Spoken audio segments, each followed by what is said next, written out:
pengikut hawa nafsu selalu menyimpangkan dari tauhid. Ada yang mengatakan tidak ada Tuhan kecuali Tuhan. La ilaha illallah. Ini penyimpangan-penyimpangan. Bahkan ada orang mengatakan Islam itu harus toleran. Ya, semua agama sama. Silahkan mau pilih agama Islam atau agama yang lain, karena semua sama. Ini pun merupakan pelecehan tauhid. Karena itu ketika Nabi diperintah oleh Allah menyampaikan dakwah al-haq ini, beliau senantiasa mendapat tantangan, rintangan, hambatan dari segala penjuru. Bahkan dalam rumah tangganya. Orang-orang yang dekat dengannya. Apalagi masyarakat. Maka kita dianjurkan tetap bertahan. La ilaha illallah. Karena kalimat la ilaha illallah itu merupakan benteng yang kokoh. Yang barang siapa yang masuk ke dalam kalimat tauhid, kalimat la ilaha illallah, amina min adabi, maka dia aman dari azab. Qala Allah Ta'ala fi kitabihil karim, Allah berfirman di dalam kitabnya yang mulia, fattaqullaha mastata'tum wasma'u wa ati'u wa anfiqu khairan li anfusikum wa may yuqassuha nafsihi wa ulaika humul muflihun. Hendaklah kamu bertakwa kepada Allah semampumu, dengarkan, taat, dermahkan sebagian titipan yang aku berikan, kata Allah kepadamu. Karena barang siapa yang terselamat dari kebahilan dirinya, maka mereka itulah orang-orang yang beruntung. Amma ba'd, ayyuhal ikhwah, jamaah salat subuh yang dirahmati oleh Allah. Kita kembali kepada satu nasihat dari Nabi kita Muhammad sallallahu alaihi wasallam kepada kita umatnya. Nasihat ini diabadikan di dalam satu hadis yang diriwayatkan oleh Imam Abi Dawud dalam kitab Sunannya dari Abu Umamah Al-Bakhili radhiyallahu anhu. Beliau menyatakan, ana za'imun bi baitin fi rabbatil jannah liman tarakal mira wa in kana muhiqqah wa bi baitin fi wasatil jannah liman tarakal kadzib wa in kana maziha wa bi baitin fi a'lal jannah liman hasana khuluquhu. Nabi menyebutkan di situ ada 3 bintang kehormatan. Tidak ada kehormatan yang paling sempurna kecuali kehormatan dari Allah berupa kenikmatan surga. Surga itu ada berapa tingkat, Pak? Ada 100 tingkat. Kalau pintunya ada 8. Dan orang yang memasuki surga ini sesuai dengan amalnya. Al-jaza min jismil amal. Sesuai dengan amal. Maka Nabi menyatakan, aku menjamin orang itu masuk ke kebun surga. Artinya surga yang paling rendah. Bagi orang yang meninggalkan perdebatan. walaupun dia di pihak kebenaran. Dan aku menjamin orang itu masuk di pertengahan kebun surga. Tingkatannya lebih tinggi lagi. Bagi orang yang meninggalkan dusta, walaupun bergurau. Kemudian Nabi mengatakan, wa bi baitin fi a'lal jannah liman hasana khuluquhu. Dan aku menjamin orang itu masuk di surga yang paling tinggi, yaitu surga Firdaus. Bagi orang yang menghiasi dirinya dengan akhlak, budi pekerti yang luhur. Karena itu pada kesempatan pagi hari ini akan kami terangkan secara singkat, walaupun agak rinci ya, supaya kita bisa memahami agama ini. Yang pertama, jaminan Nabi kepada orang yang meninggalkan perdebatan. Ingat ya, agama Islam itu bukan agama debat. Karena sebagian orang yang kadang ilmunya masih cetek, ilmunya masih minim, tapi debat sana, debat sini. Menuduh sana, menuduh sini. Kadang masalah ikhtilaf, dia langsung mengatakan salah semua, yang benar ini. Nanti dulu Pak. Arba'atul mazahib, 4 imam mazhab ini, mereka berdebat, mereka berselisih di dalam hal-hal yang furu'iyah. Tapi untuk masalah usul, biasanya mereka menyatu. Tapi masalah furu'iyah biasa. Ada yang mengatakan ketika sami Allahu liman hamidah, sendakep lagi. Kata Syekh Utsaimin, hadza minas sunnah. Itu sunnah Nabi.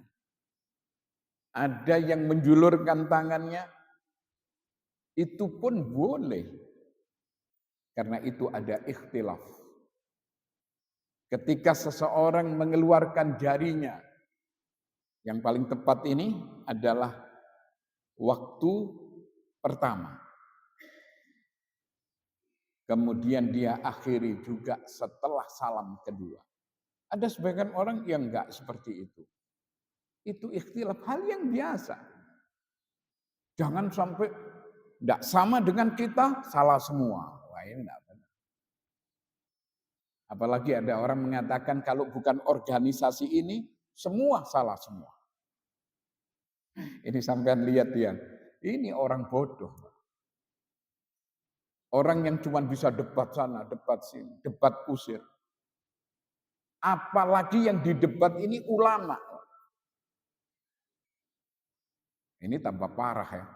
Nabi menyatakan man ta'allamal ilman liyubahiya bihil ulama au yumariya bihi sufaha au yasrifa bihi wujuhan nas adkhalahullahu jahannam. Barang siapa yang belajar ilmu sekedar untuk mendebat para ulama, menandingi para ulama, tujuannya hanya sekedar itu. Au yasrifa, atau dia mendebat orang-orang bodoh. Sudah tidak pakai ilmu, debat sana, debat sini. Ini parah sekali ya. Seperti dulu ada orang mengatakan bahwa menyentuh kemaluan ini haram hukumnya. Artinya harus berwudu lagi. Tapi sebagian mengatakan tidak perlu wudu lagi. Akhirnya orang-orang yang bodoh ini memberikan perdebatan yang sengit. Berarti menyentuh kemaluannya orang itu enggak apa-apa ya. Loh, itu ngawur sekali. Ini kan repot ya. Makanya kita ini enggak usah berdebat dengan orang-orang bodoh. Nanti ikut bodoh. Iya. Atau yasrifa bihi wujuhan nas, atau memalingkan orang kepadanya supaya dikatakan orang hebat, orang luar biasa. Kita lihat ya, seperti Ustadz almarhum Abdul Qadir Jawas misalnya. Dia tidak punya titel, tapi ilmunya melaut. Ustadz Hakim Abdad, tidak punya titel dia. Bukan LC, bukan MA, tapi ilmunya melaut. Bukan jadi ukuran. Kadang profesor, bahkan propengkor. Tapi ternyata tidak ngerti agama. Sampai mengadakan Natal bersama, ayo cobain. Ini parah sekali. Di negeri kita itu masih seperti itu. Maka kita dianjurkan untuk merujuk kepada sumber aslinya. Supaya kita tidak salah, fa in tanazza'tum fi syai' farudduhu ilallahi wa rasul. Apabila kamu berbantahan tentang sesuatu, urusan agama, kembalikan kepada sumbernya, yaitu Al-Quran dan sunnah Nabi besar Muhammad sallallahu alaihi wasallam. Kita akan selamat. Kalau hanya perselisihan-perselisihan kecil itu biasa ya. Orang misalnya ketika sujud tangan dulu, ada yang dengkul dulu, semua ada keterangannya. Silahkan mau pilih yang mana. Yang penting jangan kita menyalahkan orang lain. Kecuali hal-hal yang sudah prinsip misalnya. Ini harus kita luruskan, tidak boleh kita biarkan. Nah, ini yang pertama. Kemudian yang kedua, aku menjamin orang itu masuk di pertengahan kebun surga. Tingkatannya lebih tinggi. Untuk siapa? Liman tarokal kadhib wa in kana maziha. Bagi orang yang meninggalkan dusta walaupun bergurau. Guyonnya itu tidak ada dusta. Kalau sekarang Mbak Nun Sewu seriusnya kadang berdusta. Apalagi berguraunya. Kemudian kita lihat ya junjungan kita Nabi besar Muhammad sallallahu alaihi wasallam. Manusia yang dijadikan panutan oleh Allah itu kadang-kadang bergurau. Tapi pergurauan beliau tidak ada dusta di dalamnya. Pernah itu kejadian ada seorang wanita tua. Dia datang kepada Nabi dengan mengatakan, "Ya Rasulullah, doakan aku ini menjadi penghuni surga." Dia maunya instan. Maka Nabi bergurau. Nanti di surga itu tidak ada orang tua. Yang ada semua muda, umur sekitar 33 tahun. Dan semakin lama orang yang bakal menjadi penghuni surga itu semakin cantik, semakin tampan, seperti itu. Tapi orang tua ini nggak ngerti, akhirnya dia sampai gulung-gulung. Karena dia merasa, wah dosanya tidak masuk surga karena saya orang tua. Akhirnya Nabi menenangkan orang itu sambil mengatakan nanti di surga itu semua muda, tidak ada yang tua. Gurohnya Nabi, guyonnya Nabi, tidak ada dusta. Pernah ini kejadian ada seorang datang, seorang sahabat ya, meminta tunggangan untuk berperang di jalan Allah. Bayangkan. Maka Nabi mengatakan, coba itu ada onta. Tapi itu anaknya onta katanya. Waduh ya Rasulullah, kalau anaknya onta kan tidak mampu ini. Karena perjalanan kita jauh. Lihat saja. Ternyata ketika dibuka onta itu besar tinggi. Oh ini masa anaknya onta? Iya kan. Walaupun besar tetap anaknya onta ini. Itu gurohnya Nabi. Subhanallah. Kalau zaman sekarang, jangankan gurohnya ya. Kadang sungguhnya itu dusta. Subhanallah. Ada orang yang sumpah melakukan mubahalah. Lah kok berani? Tanpa ilmu dia melakukan mubahalah. Bahaya ini. Menurut hawa nafsunya sendiri. Karena itu coba hiasi Anda dengan sifat benar. Baik ucapan maupun perbuatan. Karena Rasulullah Sallallahu Alaihi Wasallam menyatakan Inna sidqa yahdi ilal birri wa innal birra yahdi ilal jannah wa innar rajul la yasdiqu hatta yuktaba indallahi siddiqan. Sesungguhnya orang yang jujur berkata benar itu akan membawa kepada kebaktian. Kebaktian akan membawa kepada surga. Seorang yang biasa berkata jujur akan dicatat oleh Allah sebagai as-siddiq. Tapi sebaliknya wa innal kadzib yahdi ilal fujur. Wa innal fujura yahdi ilan nar. Wa innar rajula la yakdzibu hatta yuktaba indallahi kadzdzaba. Kejujuran itu membawa kebaikan, kebaikan akan menuntun orang itu ke surga. Dan barang siapa yang membiasakan ucapan jujur, ucapan benar, bertindak lurus, tidak menyimpang, maka orang itu dicatat oleh Allah sebagai as-siddiq yang kedudukannya di bawah kenabian. Yang pertama itu adalah Nabi dan Rasul. Ini sudah tidak ada tandingannya, orang pilihan. Kemudian yang kedua as-siddiq, orang-orang yang benar. Kemudian yang ketiga adalah mujahid. Orang yang selalu berjihad di jalan Allah, baik dengan harta maupun jiwanya. Dan yang terakhir adalah orang-orang yang soleh. Adapun selebihnya afkir, Pak.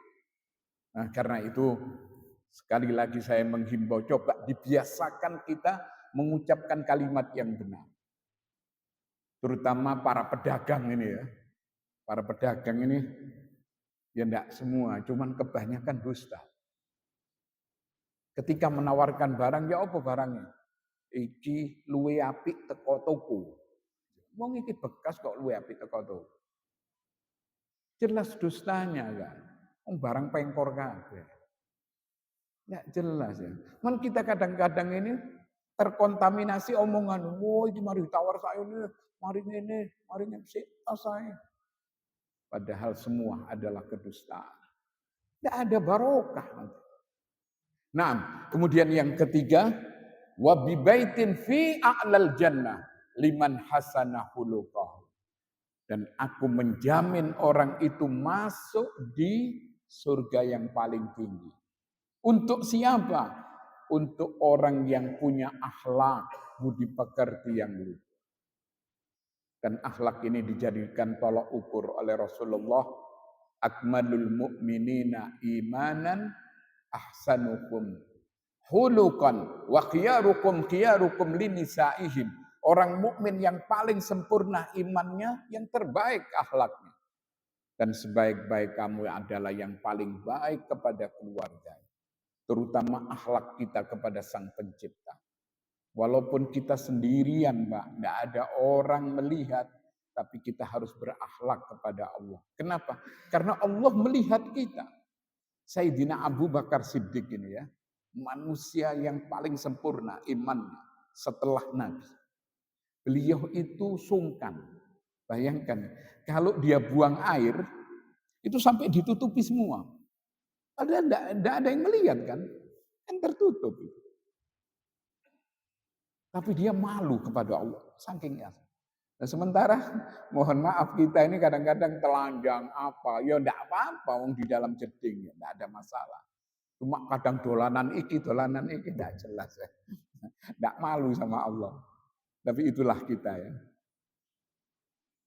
Nah, ini yang pertama. Kemudian yang kedua, akhlak kepada Nabi kita Muhammad sallallahu alaihi wasallam. Jangan kita mendahului baik ucapan maupun perbuatan. Karena apa? Nabi ini sudah dijadikan contoh, dijadikan panutan. Jangan melebihi. Begitu Nabi mengatakan ini, laksanakan sudah menurut kemampuan. Tapi kalau itu berupa larangan, Pak, itu mutlak. Seperti Nabi melarang minum minuman keras. Tidak boleh orang mengatakan, waduh, kalau saya minum 1 botol mungkin iya, tapi saya kepingin sak seloki saja, seminggu sepisan. dengan alasan untuk penghangat badan apa? Tidak benar ini. Kalau itu larangan, mutlak tinggalkan. Tapi kalau itu perintah, menurut kemampuan. Satu contoh, perintah melakukan sholat dengan berdiri. Oh, tidak mampu, boleh duduk. Oh, tidak mampu duduk, silahkan berbalik. Silahkan dengan isyarat. Tapi kalau sudah larangan, tidak boleh kita mengatakan, aku sih durung mampu. Aku sih seneng judi, aku sih seneng aduan petik misalnya. Lek biyen aku telung dino sepisan, sekarang ndak wis wulan sepisan. Ndak bisa ya. Tetap begitu larangan tinggal. Karena itu merupakan akhlak kepada Nabi kita Muhammad sallallahu alaihi wasallam. Kemudian yang ketiga adalah akhlak kepada sesama. Bagaimana akhlak kepada sesama? Huwa talaqul wajh. Orang itu wajahnya berseri-seri. Menghadapi orang yang lebih tua, dia hormat. Menghadapi anak yang kecil, dia ada kasih sayang. Bahkan kita lihat beberapa ustadz itu menampilkan akhlak yang mulia ya.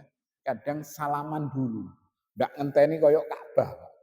Ndak ono sing salaman ndak kena. Dia datang nyalami. Padahal anak kecil, subhanallah. Kadang dicium tangannya. Sama lihat syekh yang ada di Saudi. Kadang mencium tangan anak kecil. Akhlaknya luar biasa. Wa badlul ma'ruf. Ini ucapannya seorang ulama besar, Hasanul Basri. Dia mengatakan dianjurkan mencurahkan semua kebaikan, ini akhlak. Wa kaful ada, dan menjauhi gangguan-gangguan terhadap orang lain. Ini akhlak yang mulia. Sehingga dengan akhlak yang mulia ini, manusia akan menempati surga yang paling tinggi nanti bersama Nabi kita Muhammad sallallahu alaihi wasallam. Demikian saya kira 3 kehormatan ini monggo kita persunting. Pertama, tinggalkan debat-debat yang tidak ada gunanya. Karena Islam itu adalah agama amal. Yang kedua, biasakan berkata jujur. Bertindak benar. Yang ketiga, hiasi diri Anda dengan akhlak budi pekerti yang luhur. Kita tutup dengan kafaratul majlis. Subhanakallahumma wa bihamdika asyhadu an la ilaha illa anta astaghfiruka wa atubu ilaik.